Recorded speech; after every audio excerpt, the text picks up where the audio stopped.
اليوم راح أتكلم عن شيء جدا مهم، كثير البنات ما يدرون عنه أو بالأخص معتمدين على لوجو معين. يتكلم عن متى الميك اب حقك، سواء أي نوع من أنواع الميك اب، له مدة وينتهي.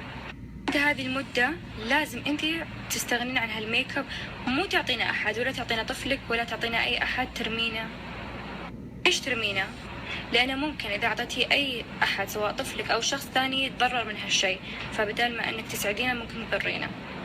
راح أعلمكم كيف تعرفين إن الميك اب حقك مخلص، وكيف ممكن استخدام الميك اب من بنت إلى بنت يفرق في المدة. أول عليكم بس لازم أوصل المعلومة بشكل واضح. أول شيء راح أبدأ كل برودكت، يعني شادو، روج، مسكرة، من أنواع الميك اب له مدة معينة، مو كل الميك اب له شهور معينة، فبحكي عن شيء. أوكي، الحين بالاي شادو. الاي شادو ممكن استخدام من شخص لشخص يختلف. مثلا انا فرش نظيفة، اوكي، بنت ثانية مو نظيفة، فكلنا قاعدين نستخدم اي شادو. انا فرشي نظيفة، فبالتالي شادو حقي ممكن ما يتلوث. لو تجي واحدة فرشها سيئة او وسخة تحطها على اي شادو راح يتلوث، ممكن حتى عيونها راح تضرها، صح ولا لا؟ علبة ميك اب او اي شيء تشترينه من انواع الميك اب فيها هالشكل يبين لك مدة صلاحيتها بعد الفتح. عندي الاي شادو مدة صلاحيته 12 شهر، اللي هو كم سنة. حلو، بس بقول لكم على معلومة، اغلب ماشي على هالمعلومة على انها صحيحة، وهي فعلا صحيحة، بس الشركة لما تحط هذا اللوجو معناتها انها هي تخلي مسؤوليتها بعد سنة من أي شيء يصير لك من الآي شادو. يعني ممكن إذا تحسستي ولا شيء لا سمح الله هم ما لهم دخل، ممكن يجلس معك أكثر من سنة من المكتوب، أكثر منه بشهرين. متى تحسين إن الشادو خرب بكتب لكم إياه.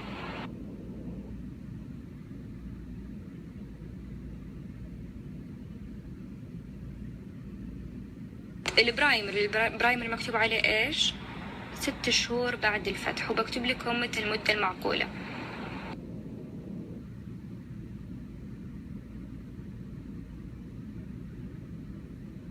المسكرة نفس الشيء 6 شهور، لكن إذا حسيتي إنها انشفت وبدت تتكتل غيريها، والحلو فيها إنها بسرعة على أساس إن تنشف.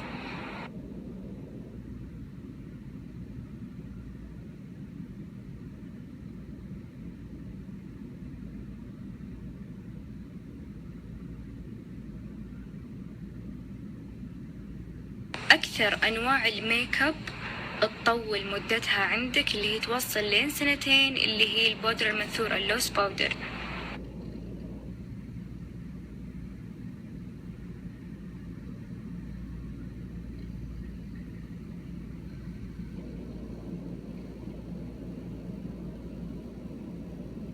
الحين عند الفيكس بلس مكتوب 24 شهر، يعني 2 سنين، مدة معقولة جدا.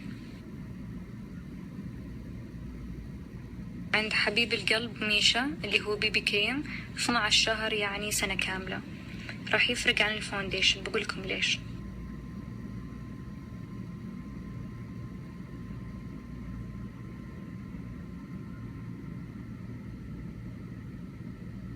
هو الفونديشن اللي هو 12 شهر نفس الشيء سنة، لكن الفونديشن غالبا ما يخرب قبل انتهاء مدته. حتى لو تلاحظون راح يبين معاكم ترقى الموية حقتها أو الزيت وينزل الفونديشن.